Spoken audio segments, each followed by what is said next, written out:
జీవన యాత్రలో క్షేమమునిచ్చే నీ కృపా క్షణమైనా నన్ను ఎడబాయక, క్షణమైనా నన్ను ఎడబాయ. 4 వచ్చింది. ఇశ్రాయేలు వినుము, మన దేవుడైన యెహోవా అద్వితీయుడైన యెహోవా నీ పూర్ణ హృదయంతోను, నీ పూర్ణ ఆత్మతోను, నీ పూర్ణ శక్తితోను నీ దేవుడు యెహోవాను ప్రేమింపలను నేడు నేను నీకు ఆజ్ఞాపించు ఈ మాటలు నీ హృదయంలో ఉండవలేను. నీవు నీ కుమారులకు వాటిని అభ్యసింపు చేసి నీ ఇంట కూర్చున్నప్పుడు, త్రోవను నడిచినప్పుడు, పండుకున్నప్పుడు, లేచినప్పుడు వాటి గురించి మాట్లాడవలను. సూచనగా వాటిని నీ చేతికి కట్టుకొనవలెను. అవి నీ కన్నుల నడుమ రాసువలే ఉండవలేను. నీ ఇంటి ద్వారబంధముల మీద, నీ గుమ్మముల మీద వాటిని రాయవలెను. విను ఇశ్రాయేలు, విను. నీ దేవుడు యెహోవా మాట మొట్టమొదటిగా నీ హృదయంలో ఉండలేము. వాటిని నీ పిల్లలకు అభ్యసింపచేసి ఏం చేయాలంట? మన బిడ్డలకు దేవుడు వాక్యమును అభ్యాసం చేసిన తర్వాత ఇక వారు వాక్యము నుంచి పక్కకు పోయినారు. బైబిల్లో ఉంది కదా, బాలుడై ఉన్నప్పుడు వారు నేర్పించవలసిన త్రోవలు వారికి నేర్పించుము, వాడు పెద్దవాడైన తర్వాత దాని గురించి వాడు తొలగిపోడు. మా అబ్బాయి వైఆర్సి అని బైబిల్ కాలేజీలో స్టూడెంట్గా పనిచేశాడు. ఫస్ట్ ఇయర్ స్టూడెంట్గా ఉన్నాడు. ఫస్ట్ ఇయర్ స్టూడెంట్గా ఉంటే దాదాపు 200-300 మంది యవనస్తులు అక్కడ స్టూడెంట్స్గా బైబిల్ కాలేజ్ చేస్తున్నారు. మొన్న 2023 మే జూన్ నెలలో మా అబ్బాయి గ్రాడ్యుయేషన్ అయినప్పుడు ఆ ప్రిన్సిపాల్ ఎవరైతే ఉన్నారో, కాలేజీ నడిపించే ప్రిన్సిపాల్, ఆయన అంతమంది స్టూడెంట్స్ పాస్టర్ల మధ్య మా అబ్బాయి జాన్ వెస్లీ ఉత్తమ విద్యార్థి, ఉత్తమ స్టూడెంట్, బైబిల్ స్టూడెంట్ అని పిలిచి కొంచెం అమౌంట్ డబ్బులు ఇచ్చి ఒక మంచి ఇంగ్లీష్ బైబిల్ ఇచ్చారు. దేవుడి స్తోత్రం కలుగునుగాక. చాలా మంది ఎవరొస్తున్నారు. మా అబ్బాయికి అన్ని పనులు అప్పగించేవారంట. డబ్బులు కూడా మా అబ్బాయి చేతికిచ్చి మార్కెట్కి పోయి ఏమన్నా కావాలని అన్నీ తీసుకొచ్చి వేరు ఇచ్చేవారంట. కారు వేసుకొని పోయి డ్రైవర్తో కలిసి చక్కగా వాళ్ళు ఏదైతే లిస్టులో ఇచ్చాడో అదే తెచ్చి వాళ్ళకి అప్పగించేవాడు కూడా. సంవత్సరం అంతా పరీక్ష చేశారు, గమనించారు. ఉత్తమ విద్యార్థిని చక్కటి బిరుదు ఇచ్చారు. మామూలు సాదా అంతకన్నా కాదు. మరి మీ బిడ్డలు కూడా అలాంటి పేరు సంపాదించుకోవాలంటే మీ బిడ్డలకు నేర్పించు. మా పాస్టర్ అప్పుడప్పుడు అనేవారు, చిన్నప్పుడు ఒక 5 సంవత్సరం చదివేటప్పుడు బడికి పోరా అని కొట్టేది మా అబ్బాయి. కొడితే వాడు అనేవాడు బడికి పోను, మా నాన్నమాట నేను ఇంటికి ప్రార్థన చేస్తానేవాడు అంట. చిన్నప్పుడు మా పాస్టర్ ఇప్పుడు కూడా చెప్పి నవ్వుతూ ఉండేది. ఇప్పుడు ఏదైతే అన్నాడు అదే జరిగిందని. నేను బడికి పోను, టీచర్లు కొడతా పట్టాను, మా నాన్న వాళ్ళు ఇంటి తిరిగి నేను ప్రార్థన చేస్తానని చెప్పి చిన్నప్పుడు అన్న అంటేవాడు. ఆ మాట గుర్తు మనసులో పెట్టుకోలేదు. ఇప్పుడు కూడా నవ్వుతానే ఉంటుంది మా పాస్టర్. దేవుడికి స్తోత్రం. వాడు ఏదైతే అన్నాడు అదే జరిగింది. నేను కూడా వాడు పుట్టకపోతే దేవుడు దర్శించాను. ప్రభా, నా తర్వాత నా కొడుకు కూడా నీ పనిలో బాధపడాలి, నీ సేవ చేయాలని నేను ప్రార్థన చేశాను, ప్రమాణం చేశాను. దేవుడి దిట్ట దేవుడిని అనుకున్నట్టు కుమారుడు ఇచ్చారు. చక్కగా సేవలు పాల్పడుతున్నాడు. దేవుడికి స్తోత్రం కదా. ఎప్పుడు కూడా అలసిపోలేదండి సేవలు. ఎప్పుడు కూడా ఈరోజంతా నేను తిరిగాను, రేపు నేను రాను అని చెప్పలేదు మా అబ్బాయి. ఈరోజంతా నేను మైకులు పెట్టాను, మైకులు మోసాను, ముసలాలు ఎక్కించుకొని బడిలో పావడమో తీసుకురావడం ఎన్నిసార్లు తిరుగుతాడు. ఆదివారం అయితే నీళ్లు తేవడం ఫిల్టర్ వాటర్ ఎన్నిసార్లు తిరుగుతూ ఓపిక లేకుండా పని చేస్తాడు. ఎంత అద్భుతమైన బిడ్డలు దేవుడు నాకు ఇచ్చాడు. ఇప్పుడు రాత్రి ఈ సమయంలో ఈ మధ్యాహ్న కాలం మనం కూడా ఆలోచించాలి. నీ బిడ్డలు దేవుడి వాక్యములు ఎదగాలి, నీ బిడ్డలు సంఘములు ఎదగాలి, నీ బిడ్డలు ప్రార్థనలు ఎదగాలి, నీ బిడ్డలు ఆత్మీయంగా ఎదగాలి. అలా ఎదగాలంటే వాళ్ళు చూసేటట్టుగా నువ్వు ప్రార్థన చేయాలి. అర్థమైందా? వాళ్ళు చూసేటట్టుగా నువ్వు ఉపవాసపడి కన్నీరు కావాలి. వాళ్ళు చూసేటట్టుగా నీవు కూడా చేయాలి. అట్లా నీ బిడ్డలు నేను గమనిస్తూ ఉంటారు.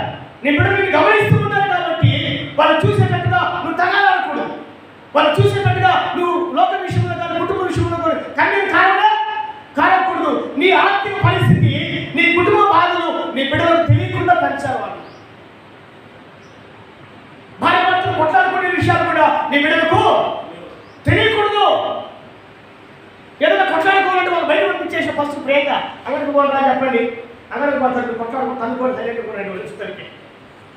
అట్లేదని మన వాళ్ళు తెలివి ప్రదర్శించరా అంటే అది తెలివి ప్రదర్శించి బిడ్డల మీదనే కూతురు మాట్లాడుకుంటారు, బిడ్డల మీదనే తిట్టుకుంటారు, బిడ్డల ముందే దూషించుకుంటారు. వాళ్ళన్నీ విని వాళ్ళు ఆలోచిస్తూ మా నాన్న పరిస్థితి బాగలేదు, మా అమ్మ పరిస్థితి బాగలేదు, ఎందుకు ఇట్లా వీళ్ళు ఈ విధంగా ఉన్నారని చెప్పేసి ఆలోచించి చదువులో బలహీనత అయిపోతారు, దేవుళ్ళలో బలహీనులు అయిపోతారు. ఇక వాళ్ళు కూడా గాలికి తిరిగిపోయి అర్థమైన చల్లా చెదురైపోతారు. అందుకే ఇప్పుడు బైబిల్ చెప్తుంది, ఎవరి కాలంలో పుట్టిన కుమారుడు తర్వాత చేతులు భాగములు వంటి వారు అంటాడు. అంటే బిడ్డల భవిష్యత్తు ఎవరి చేతిలో ఉంది? ఏమా చెప్పండి, బిడ్డల భవిష్యత్తు ఎవరి చేతిలో ఉంది? తల్లిదండ్రుల యొక్క చేతిలో ఉంది. నీ బిడ్డలు నిన్ను ప్రేమించాలంటే, నీ బిడ్డలు నిన్ను సంరక్షించాలంటే, నీ బిడ్డలు నిన్ను సన్మానించాలంటే, నీ బిడ్డలను ఎలా పెంచాలంటే దేవుడిలో పెంచాలి, దేవుడి వాక్యములో పెంచాలి, దేవుడి సన్నిధిలో పెంచాలి, ప్రార్థనలో పెంచాలి, కన్నీటి ప్రార్థనలో పెంచాలి. ఒకసారి నేను ఏ విధంగా వాక్యం చెప్తానో మా వాడు అదే ఫాలో అవుతుంటాడు.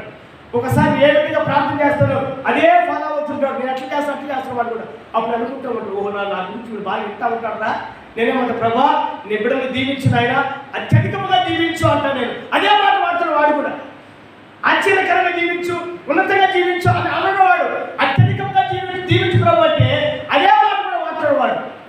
ప్రభా ఏ స్థలంలో నువ్వు నన్ను జ్ఞాపకం చేసుకుంటావో ఆ స్థలానికి నేను వస్తున్నావు కాబట్టి ప్రభా నువ్వు రా అని చెప్పేసి అన్నాడుకో, వాడు అదే వాడు వాడతాడు మళ్ళా వాడు. అంటే నన్ను వాడు ఫాలో అయిపోతున్నాడు. దేవుడి స్తోత్రం కలుగును. హల్లెలూయా. నీ బిడ్డలు నీ ఇంట్లో నేను ఫాలో అవుతున్నారా? ఏమ్మా లేక నేను తిరుగుబాటు చేస్తున్నాను. గమనించాలి, నేను మీద తిరుగుబాటు చేయకుండా ఉండాలంటే వారి మీద నీవు ఆకాశ పక్షులు మాలకుండా చూసుకున్నాను. ఇది మంచి తల్లి. ఈనాడు చాలా మంది తల్లులు ఉన్నారు, కానీ తల్లిదండ్రుల పట్ల చాలా మంది బిడ్డలు నిర్లక్ష్యం వహిస్తున్నారు. నేను అప్పుడప్పుడు అంటుకుంటాను, గవర్నమెంట్ వారు నెలకు 3,000 రూపాయలు ఈ యొక్క వృద్ధాప్యం ఇవ్వమని సరిపోయింది, కానీ లేకుంటే చాలా మంది ఆత్మహత్యలు చేసి చనిపోయాలని అయ్యారు కూడా రాత్రి కాలంలో వస్తా మాట్లాడుకున్నాం మేము. కారణం అంటే చాలా మంది బిడ్డలు తల్లిదండ్రుల విషయంలో బలహీనంగా ఉన్నారు, తల్లిదండ్రులు పట్టించుకోవడం లేదు, తల్లిదండ్రులు ప్రేమించడం లేదు. కానీ బయట చెప్తుందంటే వృద్ధాప్యం మందు గమనించాలి, ముదిమి ఎందు నీ తండ్రిని నిర్లక్ష్యం చేయవద్దు. చూడరా, నీ తల్లి ఉన్నదా? తల్లి పైకెత్తండి. నాకు తల్లి ఉన్నది అన్నవాడు. నాకు నీ తండ్రి ఉన్నాడా? బ్రదర్ మీకు ఎవరు లేదా? ఉన్నారు కదా. మరి మీ తల్లిదండ్రుల పట్ల మీరు ఏ విధమైన బాధ్యత వహిస్తున్నారు? న్యాయంగా ఉన్నారు, అన్యాయంగా ఉన్నారు? అప్పట్లో తల్లిదండ్రుల పట్ల చాలా గౌరవం ఉండేది. పెద్దల కాలంలో తల్లిదండ్రులు ప్రేమించేవారు. తల్లి గీత గీస్తే కుమారుడు తీరు దాటి పోయేవాడు. ఎంత అందమైన భార్య ఉన్నప్పుడు కూడా అందమైన భార్య మాట భర్త వినేవాడు కాదు అప్పట్లో. తల్లి గీత గీసే బయట వదిలేసి రాలంటే నేను తల్లి దగ్గరికి వచ్చేవాడు అప్పట్లో. ఇప్పుడు కొంచెం మెరుగైన భార్య దొరికితే సార్ ఇక ఫస్ట్ కని పెంచి ఆస్తి శరీరం పంచిపెట్టిన వ్యక్తాన్ని పంచిపెట్టిన భార్యను కూడా విసిపెట్టేస్తా ఉన్నారు. డోర్ ప్రాంతంలో నేను ఒకసారి మీటింగ్స్ వెళ్ళిన పోయిన సంవత్సరం మీటింగ్స్ పెడితే అంతా అయిపోయింది. బ్రదర్ వీటి స్వార్థ చేస్తాం పాలన సంఘస్థం ఎవరు చాలా మంది ఉన్నారు అక్కడ. సంఘాల గుర్తుపెట్టుకుని ఊరి పేరు సంఘాల, డోర్ దగ్గర సంఘాల మేమందరం కలిసి స్వార్థ చేస్తాం పాలన. 5 గంటల 15 అంటే 10 గంటలకు అట్లా అన్నారు. నైట్ మీటింగ్ పగలు అక్కడ పగలు ఖాళీగానే ఉన్నాను. స్వార్థ చేస్తాం పని అన్నారు. ఉదయం 8 గంటలకు స్టార్ట్ చేసి 12 గంటలకు స్వార్థ చేస్తాం. అందరూ గుంపుగా పోతా ఉంటే ఒక స్థలంలో ఒక రేకుల షెడ్, ఆ రేకుల షెడ్లో చక్కటి ఫ్యాన్ ఉండదు. గమనించాలి, ఆ ఫ్యాన్ కింద ఒక మంచం వేసుకొని ఒక ముసలాన పాపము నడుముకు మాత్రమే బట్టలు కట్టుకునేది. ఇవన్నీ బట్టలు లేవు. ఆ ఫ్యాన్ గాలిలో అలా కూర్చొని ఉంటాడు. నేను వెళ్ళి ముసలాంటి ప్రేమ కదా వెళ్ళి ముసలాలు అమ్మ బాగుండవా అని చెప్పి పలకరించారు. ఏం బాగు స్వామి చూసినావా? ఎండ ఉడికిపోతున్నా శరీరం అంటే. ఎండ ఉడికిపోతుందంటే ఫ్యాన్ గాలి అవుతుందో ఏం ఫ్యాన్ అయ్యా? ఈ ఫ్యాన్ గాలిలో పర్వాలేదు, ఈ ఫ్యాన్ గాలి మరీ వేడైతే ఎండ ఇటు పక్కన రేకులే, ఇటు పక్కన రేకులే, 4 పక్కన రేకులు, పైన కూడా రేకులే. ఎండలో లోపల ఫ్యాన్ ఎలా ఉంటుంది పరిస్థితి గమనించండి. కూడా అయితే మంచి రేకులు వేసాడు, కూల్ రేకులు విశాలంగా ఉంది, అన్ని కిటికీలు ఉన్నాయి. దాని కిటికీలు లేవు, డోర్ తప్ప. నీ కొడుకు లేరా? నీకు బిడ్డలు లేరా? లేకపోలేదేమయ్యా? ఎందుకు లేరు? ఆ పక్కన 2 అంతస్తుల బిల్డింగ్, ఫస్ట్గా 3 బిల్డింగ్స్ ఉన్నాయి. ఆ 3 కొడుకులు నాకు 3 కొడుకులు మంచి బిల్డింగ్ కట్టించిన వల్ల మరి నీవు ఈ రేకుల చెట్లు ఎలా ఉండడం తప్పదయ్యా? ఇదన్నా వేసే సంతోషపడి తప్పదయ్యా అన్నది. నేనేం మాట్లాడలేదు, ప్రార్థన చేసి వెళ్ళాను. వాళ్ళ దగ్గరికి వెళ్ళి బ్రదర్ దేవుని నమ్ముకుని బ్రదర్ అని చెప్పేసి సువార్త కరపత్రం అందించి నేను పత్రిక రాశాను. నరకమా పరలోకమా ఏది కావాలి ఇక్కడ అయ్యగారు కూడా చూపించాను. కాబట్టి అందించి ఆ తర్వాత నేను సువార్త చెప్పాను. సువార్త చెప్పేసి ఆ ఎవరు బ్రదర్ అంటే మా అమ్మే అన్నాను. బ్రదర్ ఎండకాలం మీరు ఇందులోనే ఉండలేకపోతున్నారు, ఆ ముసలాం ఎండలో ఎక్కడ కొడుతుంది బ్రదర్ ఏదెక్కిందంటే ఏం చేయమంటావు ఇంట్లో గలీజ్ చేస్తుందా, ఏం చేస్తుందంట గలీజ్ చేస్తున్నారు. ఇంట్లో ఏం గలీజ్ చేస్తుందంటే మలమూత్రాలు ఇంట్లో విసర్జిస్తున్నది, పిల్లలు ఉండలేకపోతున్నారు, అందుకే సపరేట్గా ఆ రూమ్లో వేసేది అన్నారు. అప్పుడు నేను అన్నాను, చిన్నప్పుడు నీ తల్లి నేను ఎత్తుకున్నప్పుడు ఆమె సంఖ్యలోనే ఆమె ఒడిలోనే నువ్వు మలమూత్రాలు విసర్జించినప్పుడు ఆమె గలీజ్ అనుకొని ఉండింటే, ఆమె వాత అనుకొని ఉండింటే నువ్వు ఇంత వాడు అయ్యేవాడుగా కాదు కదా. ఆమె పక్కన పడేసి ఉంటే నువ్వు పెద్దవాడు నువ్వు పెళ్ళి అయ్యేది కాదు. గమనించాలి, నువ్వు ఇంత స్థితిలో ఉండేవాడు కాదు. కాబట్టి నీ తల్లి నీ విషయంలో గలీజ్ అనుకోవద్దు, కానీ నీ తల్లి విషయంలో మాత్రం నువ్వు ఎట్లా అనుకుంటా గలీజ్గా తప్పు కదా బ్రదర్. దేవుడు కూడా పిలిచాడు, ఎందుకంటే బైబిల్ చెప్తుంది నీ తల్లిని సన్మానించు అని. దానికి సమాధానం కూడా దాని దగ్గర. ఇలాంటి వాళ్ళు ప్రపంచంలో లేకపోవడం కూడా. అందుకే ప్రభు అన్నాడు ముధిమి ఎందు, ఎప్పుడంట ముధిమి ఎందు, వృద్ధాప్యములో నీ తల్లిదండ్రుల విషయంలో నువ్వు నిర్లక్ష్యం వహించవద్దు. నీ తల్లిదండ్రుల విషయంలో నువ్వు అన్యాయస్తులుగా ఉండకూడదు. నీ తల్లిని నువ్వు సన్మానించుము, నీ తల్లిని ప్రేమించుము. బైబిల్ చెప్తున్నమాట. నీవు నీ స్థితి ఉన్నతమైన స్థితి కలిగి ఉండాలంటే, నువ్వు దీర్ఘాయుష్మంతుడు అవ్వాలంటే బైబిల్ చెప్తున్నమాట. అపోస్తలుడు పౌలు గారు అన్నారు, ఆయన అడిగిందన్నమాట పేతురు. అపోస్తలుల కార్యం 2వ అధ్యాయం ఒకసారి, అపోస్తలుల కార్యం 2వ అధ్యాయం, అపోస్తలుల కార్యం తల్లిగా పాలించును తల్లిలా ప్రేమించును తల్లిలా లాలించును. అపోస్తలుల కార్యంలో ఎఫెసీయులకు రాసిన పత్రిక, అపోస్తలుడు పౌలు రాసిన పత్రిక ఎఫెసీయులకు రాసిన పత్రిక 6వ అధ్యాయం సార్ 6 వచనం చదవండి. పిల్లలారా ప్రభువునందు మీ తల్లిదండ్రులకు విధేయులై ఉండుడి, ఇది ధర్మమే. నీకు మేలు కలుగునట్లు నీ తల్లిని సన్మానించుము.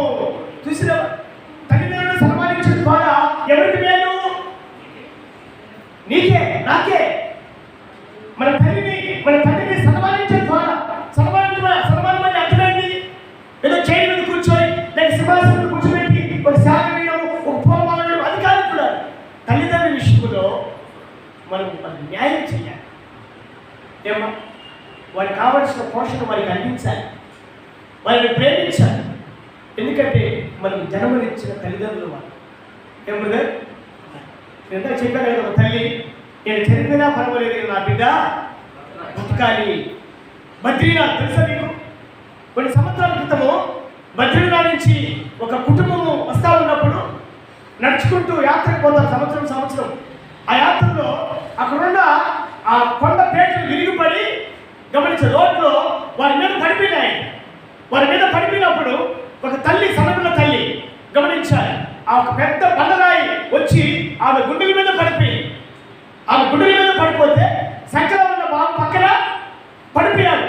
పడిపోయిన తర్వాత ఇక అందరూ అటుపక్క ఇటుపక్క రావడానికి స్థలమే లేదు. అందరూ చాలా మంది చనిపోయారు. ఆ పాప పాలకు ఆకలితో అల్లాడుతూ ఉన్నప్పుడు ఆమె గుండెల మీద ఉన్న రాయి బండ తీసివేసే శక్తి లేక ఆమె చేసిన పని ఏమిటో తెలుసా? బహుశా మీరు ఎన్ని ఉంటారు, ఆమె ఏళ్ళు ఒకటొకటి కొరికి ఆ బాబు నోట్లో వచ్చిందండి. రక్తం తాపించి తన బిడ్డను బతికించి ఎన్ని వేలైతే ఉన్నాయో అన్ని వేలు కొరికేసిందండి తల్లి. ఆలోచిస్తున్నాడు. ఆమెకున్న 5 వేలు, ఈ 5 వేలు కట్ చేసి ఇలా కట్ చేయడం, పాప నోట్లో పెట్టడం, ఆ రక్తం అంతా పీల్చుకున్న తర్వాత మళ్ళా కట్ చేయడం, మళ్ళీ పాప నోట్లో పెట్టడం. అలా 5 వేలు కట్ చేసి 5 వేలు కూడా ఆమె నోట్లో కొరకడము, నోట్లో పెట్టడం, కొరకడము, నోట్లో రక్తం తాపించి ఆమె చనిపోయి తన బిడ్డను బతికించింది. ఎంత గొప్ప తల్లులు కూడా. ఇలాంటి తల్లిదండ్రులు చాలా మంది నిర్లక్ష్యం చేస్తున్నారు. తల్లిని కొట్టినవారు లేదు, తిట్టేవారు లేకపోలేదు, కొట్టేవారు లేకపోలేదు, తిట్టేవారు లేకపోలేదు, తల్లిని బూతులు మాట్లాడేవాడు లేకపోలేదు. చాలా మందికి తల్లిదండ్రుల మీద ప్రేమ లేదు. వారు సంపాదించిన ఆస్తులు పంచుకుంటున్నారే కానీ వారి బాధలు మాత్రము పంచుకోలేదు. ఒక తల్లి 10 మంది బిడ్డలను పోషిస్తుందండి. ఆలోచించాలి, ఒక తల్లి 10 మంది బిడ్డలను ఒకటే పోషిస్తుంది. అదే 10 మంది బిడ్డలు ఒక తల్లిని పోషించలే, పంచుకుంటారు. ఏం చేస్తారు? ఈ మధ్య మనం పేపర్లో చూసాం కదా, 4 కుమారుడు, ఒక నెల ఒక కుమారుడు దగ్గర, ఇంకొక నెల ఇంకొక కుమారుడు దగ్గర అలా పంచుకుంటా ఉంటే ఈయన పుట్టిన నుంచి, ఉన్న స్థలం నుంచి, ఉన్న ఇంటి నుంచి ఆ కొడుకు దగ్గరికి, ఈ కొడుకు దగ్గరికి, ఆ కొడుకు దగ్గరికి దూరంగా ప్రయాణం చేయలేక ఆయన చేసిన పని ఏంటంటే సమాజంలోకి వెళ్ళి తన చితిని తానే పేర్చుకొని దాని మీద పెట్టుకొని మంట పెట్టుకున్నాడు. అర్థమైంది మాట? 4 బిడ్డలు నేను ఒక్కడే చాకాను, 4 బిడ్డలు నన్ను పంచుకుంటున్నారు. అలా నేను అటు ఇటు తినడం నాకు ఇష్టము లేదు, ఈ వృద్ధాప్యంలో నాకు ఓపిక లేదని సమాజంలోకి వెళ్ళి కత్తిని పెంచుకొని, బ్రదర్ సమాజంలోకి వెళ్ళి కత్తిని పెంచుకొని కత్తిని మీద పడుకొని తన చితిని తానే మంట పెట్టుకున్నాడు. పేపర్ కూడా వచ్చింది, టీవీలో కూడా చూసేవాళ్ళు. మనం చాలా మంది ఈ న్యూస్ చూడడం, సీరియల్ చూస్తారు, న్యూస్ చూడడం, సినిమాలు చూస్తారు, న్యూస్ చూడడం, జబర్దస్త్ చూస్తారు. ఏం చూస్తారంటే, నేను కొత్తగా యూట్యూబ్లో ఉదయం 9 గంటలకు వాక్యం వినాను. మాస్టర్ గారి పేరు తెలియదు కానీ అబ్బా ఆయన మాట్లాడుతుంటే దిమ్మ తిరిగిపోయింది నాకు. నేను 5 చూపిస్తాను, నేను అది ఇప్పుడు తర్వాత ఆయన ఏమంటారు తెలుసా? కొంతమంది, నేను వైద్యం చెప్పండి, ఈ యూట్యూబ్ నుంచి కూడా పక్క పోతాను, కన్నారా విన్నా, చూడాలి విన్నాను. కొంతమంది విశ్వాసం దేవుడు కొవ్వు పట్టారు, ఏంటంట కొవ్వు పట్టి అర్థమైన పొగరెక్కి దేవుడు మాట్లాడక, దేవుడు వాక్యం వెనక సీరియల్ చూస్తున్నారు, జబర్దస్త్ చూస్తున్నారు చెప్పాడు. అంతేకాదు అలాంటి వాళ్ళు ఇప్పుడు రాదు, బయట తర్వాత దేంతో కొట్టలో దాంతో కూడా కొట్టాలని చెప్పాడు. నలవట్లో రావన్నమాట. మరి ఆయనకు వచ్చింది, ఆయన మంచి ప్రసంగికుడు, మంచి ప్రసంగికుడు ఆయన. ఆ నోట నుంచి ఆ మధ్యలో వచ్చిన మహానుభావుడు. నేను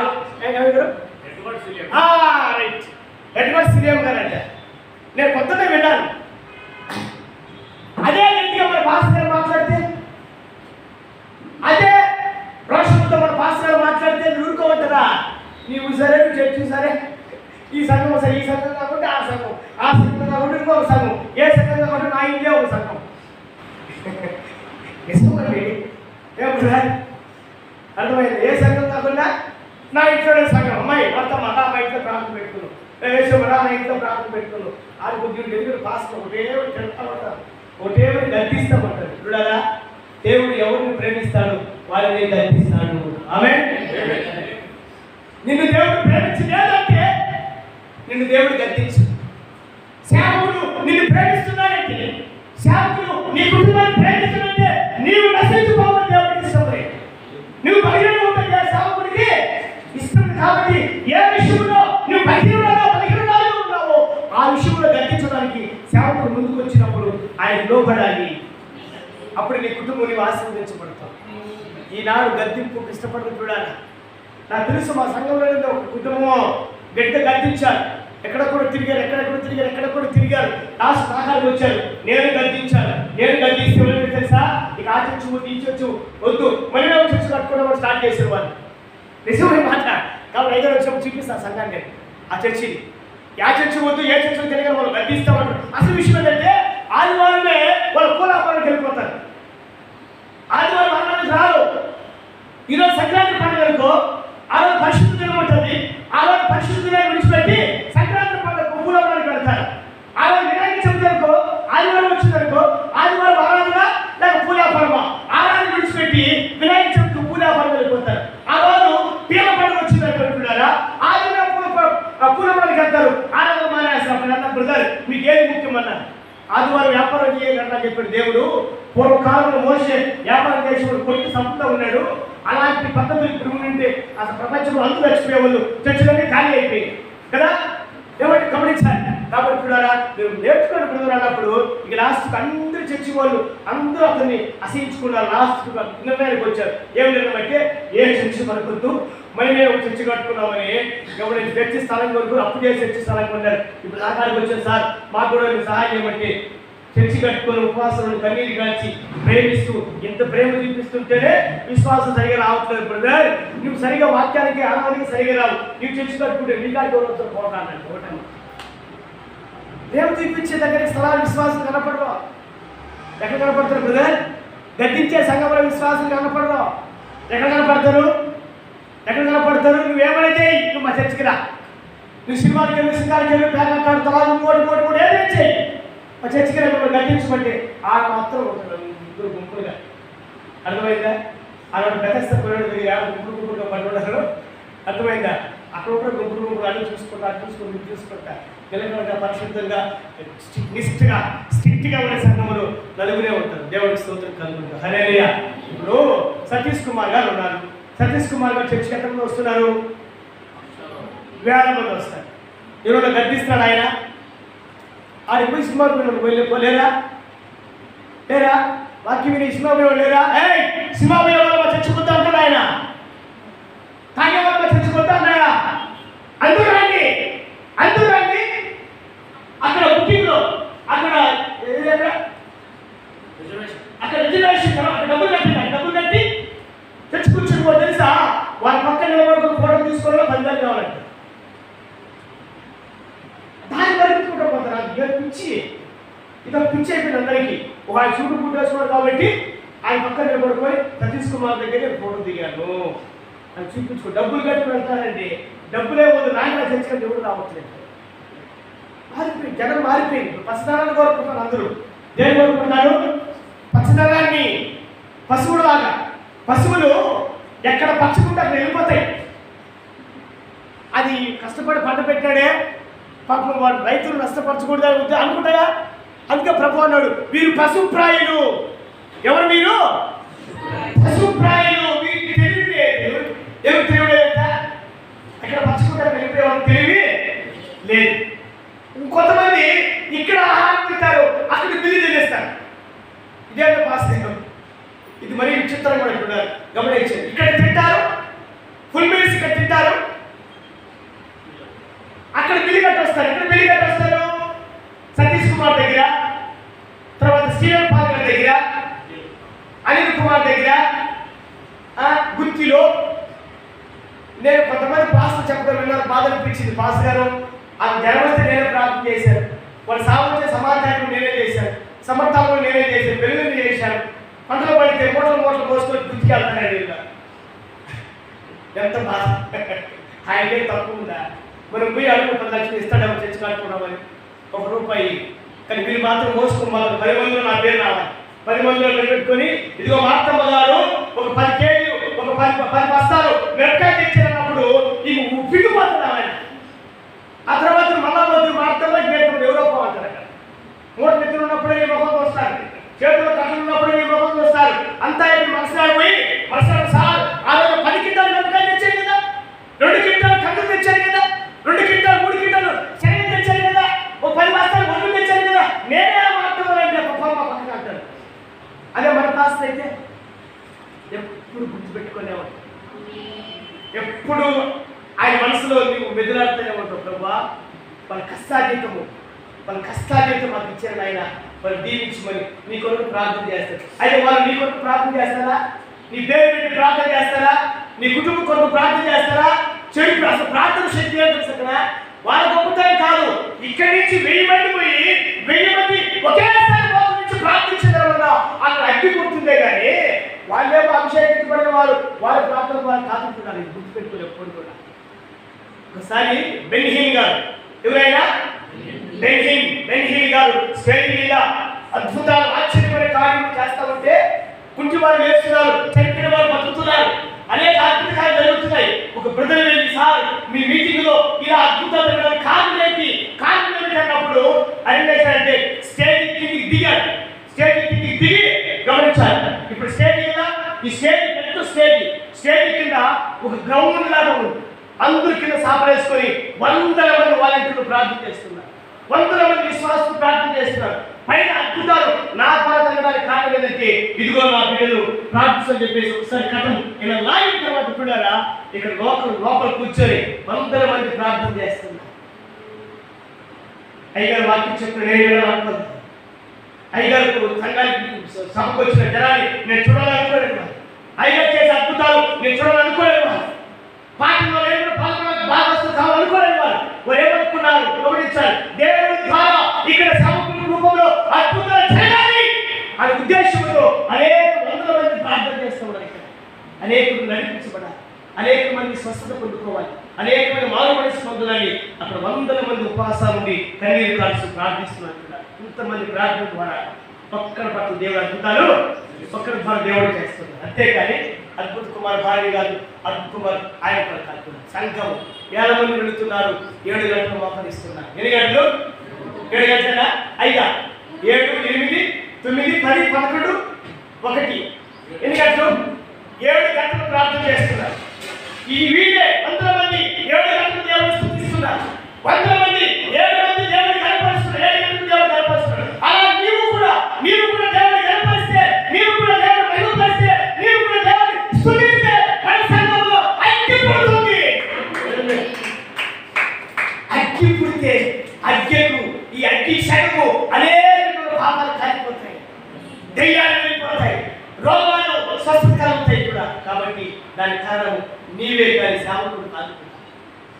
గమనించి కాబట్టి ఇక్కడ భోజనం చేసి అక్కడ బిల్లు కట్టాలి. అంటే ఇక్కడ భోజనం చేసి అక్కడ బిల్లు కట్టగాలి. నేను కొన్ని మాటలు చెప్పినాను ముందుకు సాగుతాను కూడా. వైజాగ్లో పిలిట్లో వచ్చినప్పుడు పాస్టర్ పని చేసింది కదా. ఒక సహోదరు కొరకు నేను ప్రార్థన చేస్తూ వచ్చిన. తన భర్త భయంకరమైన స్థితిలో ఉన్నాడు, ప్రభు నమ్ముకున్నాడు, ఆయన ప్రేమించాడు, తిరుమల కుటుంబాలు కలిసిపోయాడు. ఆమె మొక్కుకున్నదంట ఏమని, నాకు కానీ నా భర్త నాకు చెప్పిన బ్రదర్ మా ఆయనకి నా దగ్గరికి వస్తే నా పట్ల నా బిడ్డల పట్ల ప్రేమ కలిగి నన్ను ఇష్టపెట్టుకోకుండా ఉంటే నేను దేవుడిని కానుకిస్తాను మొక్కుకున్నాను బ్రదర్ అంటే నేనేమనుకున్నాను, నేనే కదా ప్రార్థన చేస్తుంది నాకే ఇస్తుందో 10,000 అనుకున్నాడు. దేవుడికి శోభకరంగా విషయం ఏంటంటే చూడారా, అప్పుడే సతీష్ కుమార్ కొత్తగా టీవీలో కనపడతా ఉన్నాడు. టీవీలో కనపడతా ఉంటే చూడారా గమనించారు. ఈ సతీష్ కుమార్కి 10,000 రూపాయలు పంపించింది. మళ్ళీ వారం తర్వాత ఇంటికి వెళ్ళిన తర్వాత బుక్కులు ఇచ్చింది. సతీష్ కుమార్ బుక్కులు ఇచ్చి, బుక్కులు, మెమొరీ కార్డు, సీడీ ఇవన్నీ ఇచ్చింది. సార్ ఇదిగో బుక్స్ తీసుకొని చదువుకోండి, ఇదిగో సీడీ పాటలోనే వాక్యం ఉన్నది, ఈ మెమొరీ తీసుకోవాలి, వ్యాల్యూ ఇవ్వండి అంటే నేను మొక్కుకున్నాను కదా 10,000 రూపాయలు ఇస్తానని సతీష్ కుమార్ పంపించానంటే ప్రార్థన చేసింది ఎవరు మా అన్న మీరే అయ్యారని ముక్కుబడి తెలిసింది దేవుడి కాదు సతీష్ కుమార్. దేవుడే కదా, పైగా అమ్మాయికి ఏమో ఆడైనా దేవుడే కదా. దీన్ని బట్టి నేనేమన్నా ఎంత పూర్వకంగా ఉన్నారు, ఎంత బాధ అనిపించింది అంటున్నారు.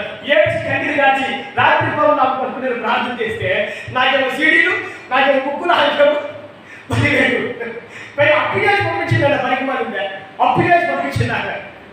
ఆ అప్పు తీయడానికి మనం నేను ప్రార్థన చేయాలి. ఎంత పొందుకుని విశ్వాసం ఇప్పుడు గమనించి అలాంటి ఎవరైనా ఉంటే మార్పు చెందండి నమ్మ దయచేసి. రేపు ఏదైనా చచ్చిపోతే పాస్ గారు వచ్చి సమాచారం చేసేది సతీష్ కుమార్ నాడు ఇంకొకటి అడిగి ఎవరు రాదు. ఎవరు వస్తారా, మా ఇంట్లో చచ్చిపోయాడు మా అమ్మ 60 లక్షల రూపాయలు పంపించింది కదా రా అంటే వస్తాడు ఆయన, వస్తారా చెప్పండి. కనీసం కన్నీరు ప్రార్థన చేయమని చేస్తాడా?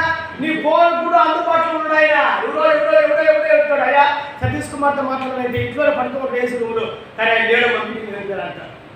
ఆలోచించాలి. మీరు మంచోడు కాదు కాదు దేవుడికి స్తోత్రం కలుగుతుంది. ఇక్కడ ఆహారం తిట్టి ఇక్కడే బిల్లు కట్టండి, ఇక్కడే పని చేయండి, దేవుడిని కూడా దీవించుకుంటాం. ఆమేన్. చూడాలి గోనె పట్ట తీసుకుని రాత్రి పగలు 5-6 నెలలు కన్నీరు కాల్చుకుంటున్నా.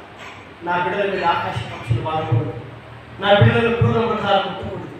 కన్నీరు కాల్చి నిస్పాటి అర్థమైందంటే మండుచున్న రాయి అని అర్థం.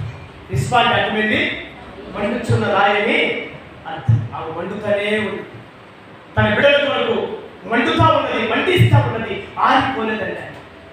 ఆయన ఆరిపోవడానికి ఇష్టపడలేదు. ఒకవేళ ఆరిపోయి ఉంటే ఆమె చేసిన ప్రేమ కలిగిన పనికి దానిని తెలిసేది కాదు, దానిని సంధించడం కాదు. ఆమె రాత్రి పగలు తన బిడ్డల మీద ఆకాశ పక్షులు వాలకుండా క్రూరంగా ముట్టకుండా రాత్రి పగలు అన్నలో నీళ్ళు రాకుండా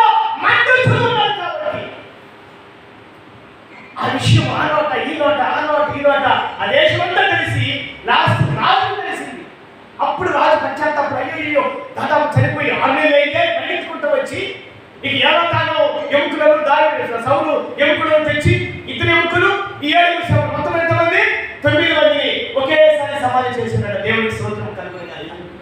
ఎంత అద్భుతమైన తల్లి ప్రేమ ఒకసారి గమనించినట్టు. ఒకవేళ నీకు తల్లి ఉంటే ఈ దిన నువ్వు తల్లి దగ్గరికి వెళ్ళి ఆమె ప్రేమించి నీ తల్లి విషయంలో నువ్వు అనేస్తాలుగా ఉంటే ఆమె దగ్గరికి చేర్చుకో. ఏమా ఆలోచించాను. నేను ఉదాహరణ పెట్టడానికి కారణం తెలుసా? ఒక సాయిబు, ఒక ముస్లిం సహోదరుడు, వాళ్ళ భార్య ఇంట్లో ఉంటుంది, మంచి ఉన్నతమైన స్థితి. నేను ముగించేసిన మాట వినాలి. తన భర్త, తన కుమారుడు వెలుగులో పనిచేసిన మంచి పొజిషన్లో ఉన్నాడు. నేను ఆ ఇంటి పక్కనే ఉన్నాను. అప్పుడప్పుడు నాతో వచ్చి చాలా క్రైస్తవుల తరపున, క్రిస్టియన్స్ తరపున అనాథ వృద్ధ ఆశ్రమం ఉంటాయి కదా, దయచేసి నన్ను ఎప్పుడైనా తీసుకుని నన్ను చేర్చమనేవాడు. ఏమయ్యా నీకేమయ్యా నీ కుమారుడికి వేలు చేతికి వస్తున్నది, మంచి పొలం ఉంది, మనవడు మనవరాలు గోడలు ఉంది అని అంటే అతను చెప్పిన మాట తెలుసా? నా కొడుకు ఇంట్లో ఉన్నంత వరకు నాతో బాగా మాట్లాడతాడు. నా కొడుకు 9 గంటలకే వెళ్ళిపోతాడు. అప్పుడు టిఫిన్ పెడతాడు. 9 గంటలకు నా కొడుకు బయటకు వెళ్ళిన తర్వాత ఇక నన్ను బయట పెట్టేసాను, తాళం వేసుకొని పోయి పక్కింట్లో కూర్చుంటాడు. మధ్యాహ్నం రాదు. ఒకరు వచ్చిన భోజనం చేసి వెళ్ళిపోతాడు. నాకు భోజనం కట్టి నా కొడుకు ఇప్పుడు 6 గంటలకు వస్తాడు. 6 గంటలకు వస్తే గమనించాను. వాడు అటు ఇటు తిరిగి నేను పడుకోమంటాను. 6 గంటలు పడుకోమంటాను నీరసానికి. మా నాన్న అన్నం తిన్నాడా అని అంటాడు, కానీ అన్నం తిన్నావు నానా అని పిలవడు. అన్నం తిన్నాడా అంటే తిన్నాడు లే అంటాడు. ఇంక పెట్టే భార్య బాగుంది ప్రేమగా తనతో. ఇక నా భార్య నా పట్ల ప్రేమగా ఉంది కాబట్టి నా తండ్రి కూడా బాగా ప్రేమగా చూసుకుంటాడు అనే ఉద్దేశంతో అడిగేవాడు కాదు. దాంట్లో తప్పు మొట్టమొదటి ఎవరు అంటే కుమారుడే. వచ్చినారా మధ్యాహ్నం అన్నం తిన్నావా, రాత్రి అన్నం తిన్నావా అని బదిలించేవాడు కదంట. మన అన్నం తిన్నాడు అంటే తిన్నాడు లేదంటాను. ఆకలి బాగా తట్టుకోలేక ఆ వచ్చిన పెన్షన్ వస్తుంది కదా, దాన్ని తీసుకొని 6 గంటలు 7 గంటలు కొని ఎంత తినే గడుపునే కదండి. చిన్న పల్లెటూరు ఏం దొరకవు అక్కడ. కోట్ల పోవాలంటే దాదాపు 20 కిలోమీటర్లు పోవాలి. గమనించిన ఆకలి బాగా తట్టుకోలేక ఈ ఆకలి బాగా తట్టుకోలేకున్నాను స్వామి, ఎడన్నా ఉంటే చేర్చు నన్ను తీసుకెళ్ళు అని అన్నప్పుడు చాలా బాధ అనిపించింది. ఎక్కువ సువార్తకు వెళ్ళేవాళ్ళు. ఎక్కడ చూసినా ముసలోళ్ళు ఉండేవాళ్ళు. మంచాల మీద నీళ్ళు పక్కన చుమ్ముతూ నీళ్ళు ఉండేది. అన్నం ఉండేది కాదు. అన్నం ఉంటే కింద పెట్టేవాళ్ళు, కుక్కలు తినిపోయేది. అయ్యా ఎప్పుడైనా తెచ్చి ఉంటే కొంచెం పెట్టండాయా మాకు ఆకలి వేస్తుందని చెప్పన్నప్పుడు చాలా బాధ అనిపించేది. చూడాలి అటుపని పెట్టేవాడిని నేను. అక్కడైనా కొనుక్కొచ్చి బిస్కెట్లు ఇచ్చేవాళ్ళు, సాల్ట్ బిస్కెట్లు. ఇవన్నీ చాలా చూశాను నేను. చూసి ఒకప్పుడు గమనించాను నా పరిస్థితి కూడా ఇట్లా అవుతుంది. నా బిడ్డలు కూడా ప్రేమించకపోతాడేమో. ప్రేమిస్తాను ఎందుకంటే దేవుడు అనిపించాను కదా. అయ్యో పాప అని చెప్పి చాలా జాగ్రత్త అనిపించి నేను దూరమైన సరే నేను బండి వేసుకొని పోయి వాళ్ళ కోసం ఆహారం పెట్టి తినిపించేవాడు కూడా. ఇలా నేను చాలా గ్రామాలు ఎక్కువ ముసలివాళ్ళే గమనించేవాడు. వారికి నేను సువార్త చెప్పాడు. ఎందుకంటే వయసు అయిపోయింది, వీళ్ళు పరిశీలించి దేవుడు వారికి వినేవాళ్ళు కాదు. ఇప్పుడైనా ప్రభు నమ్ముకోండి, మీరు యేసు ప్రభువు నమ్మితే నీకు దేవుడు రాజ్యం లభిస్తుందమ్మా అని చెప్పండి. దేవుడు రాజ్యం తర్వాత విన్నాయన దేవుడు ఫస్ట్ మా ఆకలి ఆకలితో ఉన్నాం. నా కొడుకు పనికి వెళ్ళాడు, నాకు కోడలు నాటం కడిపోయింది, వంద కడిపోయారు, అదంతా ఉన్నాం సరే పట్టించుకోలేదా. కొడుకున్నంత వరకు చూస్తారంట. వాళ్ళు వెళ్ళిపోయిన తర్వాత కోడలు పట్టించుకోరు. ఇప్పుడు కాబట్టి చాలామంది బిడ్డలు తల్లిదండ్రులు నిర్లక్ష్యం చేసిన ఆకలితో చాలామంది చనిపోయారండి. చాలామంది చనిపోయారు. తెలిసిన విషయం ఎక్కడ దేవుడి కదా ఉందని చెప్పినట్టుగా ఆ జగన్ ప్రభుత్వం 3000 రూపాయలు ఇస్తారు కాబట్టి కొంచెం నడిచేవాళ్ళు తిరిగేవాళ్ళు అటు ఇటు వెళ్ళి హోటల్లో తినుకొని చేసుకొని తింటున్నారు. కానీ అదే విషయం లేకుండా ఉంటే చాలామంది ఆత్మహత్య చేసుకునేవారు. గమనించారు. ఎలా చేశాడు దేవుని సన్నిధానంలో కొంతమందికి ఆత్మహత్య తినే ఉద్దేశంతో నాకు ఏ సపోర్ట్ లేకుండా కానీ విశ్వాసంతో ఇప్పుడు గమనించారు. విశ్వాసం నాకు ఇల్లు కట్టించారండి. చక్కగా ఉంది. మా ఇంట్లో 2 రూములు చక్కగా ఉంది. మళ్ళీ ఉద్దాసం పెట్టే ఒక రూము, తర్వాత పక్క మళ్ళీ ఒక రూమ్ కట్టించారు. ఇంకా స్లాప్ వేయలేదు. విశ్వాసం నన్ను పోషిస్తున్నారు. విశ్వాసం నా కుటుంబంలో గమనించారు. ఈ సంవత్సరం నాకు విశ్వాసం కూడా నాకు విశ్వాసులు దాదాపు నాకు ఒక్కడికే 27,000 రూపాయలు బట్టలు కొనిచ్చారు. ఒక షూటు 10,000 రూపాయలు, 4 జతల బట్టలు, షూ 4 జతలు షూ, కానీ ఇవన్నీ చాలా అన్యాయం. మా భార్య పిల్లలకి తప్పకుండా నాకు మాత్రమే 27,000 రూపాయలు బట్టలు తీర్చి మా విశ్వాసం. మళ్ళీ వాళ్ళలో కొంతమంది ఉద్యోగం చేసి అంతా వ్యవసాయం చేసేవాళ్ళు. కానీ ఇచ్చే విషయంలో మాత్రం ఏమాత్రం కూడా ఎన్నికలు నేర్పించాను. వాళ్ళు చూస్తుండగా నేను ఇతరులకు సహాయం చేశాను. దేవుడు వారి ద్వారా నా కుటుంబాన్ని, నా సంఘాన్ని, నా కుటుంబాన్ని, నా బిడ్డలు పోషిస్తున్నారు. ఇంకేం కొడతలేదు. నేను అనుకున్నాను నాకు ఇచ్చిన దాంట్లో ఆకలి బాధలు నా తల్లి లేదు, తండ్రి లేదు, కనీసం వేరే ఎవరైనా నా తల్లిదండ్రులు భావించి నేను ప్రేమిస్తున్నాను. ఆలోచించకుండా తల్లి రుణం ఎప్పుడు కూడా మనం తీర్చుకోలేము. ఇది చాలా అద్భుతమైనది. ఒకసారి గమనించకుండా తల్లిదండ్రులకు ద్వేషించిన దీపము ఆ కాలు చీకటిలో ఆదిపోకును. తల్లిదండ్రులు ప్రేమించిన వాడు వృద్ధిల్తాడు. మరి మేలు కలుగుతుంది, ఆరోగ్య విషయంలో మేలు కలుగుతుంది. నీవు నిత్యము జీవిస్తావు దేవుని రాజ్యం. నీకు ఎలాంటి కొరతలు, ఇరుకులు, ఇబ్బంది ఏమీ ఉండవు. నువ్వు దేవుని దగ్గర ఆశీర్వదించబడుతున్నాడు. కాబట్టి నీ బిడ్డలకు నువ్వు మంచి తల్లిగా జీవించు. అర్థమైందా? రెండవదిగా నీ తల్లిదండ్రులు నువ్వు సన్మానించి వారి విషయంలో న్యాయం ఇచ్చి, ఒకవేళ ఉంటే ఇప్పుడే వెళ్ళి ఒక మంచి డ్రెస్ తీసి మంచి భోజనం పెట్టు, చక్కగా ప్రేమించు. నువ్వు ప్రేమించిన తర్వాత 5 సంవత్సరాలు బతికే వాళ్ళు ఇంకా 5 సంవత్సరాలు నీ తల్లిదండ్రులు బతుకుతారు. వాళ్ళు ఉంటే మనకు సంతోషమే కదా. మా పాస్తమ్మ అడవిలో ఒక్కటే ఉంటుంది. ఆమె ఎప్పుడప్పుడు అనుకుంటుంది ఎవరైనా తండ్రి దిక్కు ఉంటే బాగుండేది. ఇప్పుడు ముసలిలో వచ్చి ఆమె తండ్రి దిక్కుగా ఉన్నారు. దేవుడికి స్తోత్రం. నీ తల్లి ఉంటే బాగున్నట్టు. నా తల్లి లేదు కాబట్టి వాళ్ళే నీ తల్లి తండ్రులు వాళ్ళు బాగా తెలియగా చూస్తారు. ఇప్పుడు గమనించి ఈ సమయంలో పరిశుద్ధాత్మ దేవుడు మనకు మాట్లాడు. విశ్వాసం మంచి తల్లి తన బిడ్డల కొరకు పశ్చాత్తాపంతో కన్నీరు కాచి ఆరిపోకుండా ఎలుగుతానే ఎలిగిస్తూ ఉన్నది. తన బిడ్డల మీద ఆకాశం నుంచి పరిశుద్ధాత్మ యొక్క మంచు కురిసేంత వరకు కూడా ఆమె కన్నీరు కాచుకుంటున్నారు. ఆకాశ పక్షులు వాళ్ళేవని, క్రూర మృగాలు ముట్టుకోలేవని, రాష్ట్రకు ఆకాశం మంచు. అందుకే బైబిల్ చెప్తున్నమాట, నీ సంతతి మీద నా ఆత్మను కుమ్మరిస్తాను. ఈ సంవత్సరం నాకు పాస్టర్ గారికి ఒకే వాగ్దానం, ఆమెకు ఒకే వాగ్దానం, నాకు ఒక వాగ్దానం. నీ సంతతి మీద నా ఆత్మను కుమ్మరిస్తాను. మన సంతతి, మన బిడ్డలు, మన సంతతి, మన సంఘం ఏమండి గమనించిన ఆమె సంతతి మీద ఆత్మను కుమ్మరించేంత వరకు కూడా ఆమె ప్రలాపించింది. గోనపట్టుకు సాదృశ్యం, పశ్చాత్తాపం ప్రలాపములకు సాదృశ్యం కూడా ప్రలాపించి కన్నీరు కాల్చింది. బిడ్డలు కాల్చుకుని రక్షించింది. ఆమె అనుకున్నట్లుగా కరెక్ట్గా సమాధి చేయబడ్డారు బిడ్డలు. దేవునికి స్తోత్రం కలుగుగా. ఈ బిడ్డల పట్ల ఈ బాధ్యత, ఈ భారం అలా తీర్మానం చేసుకో. ప్రభు ఈ సమయంలో మనందరూ దీవించి ఆశీర్వదించుగాక. ఇవాళ నీ తల్లిదండ్రులు ఉంటే ఒకసారి వెళ్ళి పశ్చాత్తాపడి ఒకసారి మోకరించండి, చిన్న ప్రార్థన చేసుకో.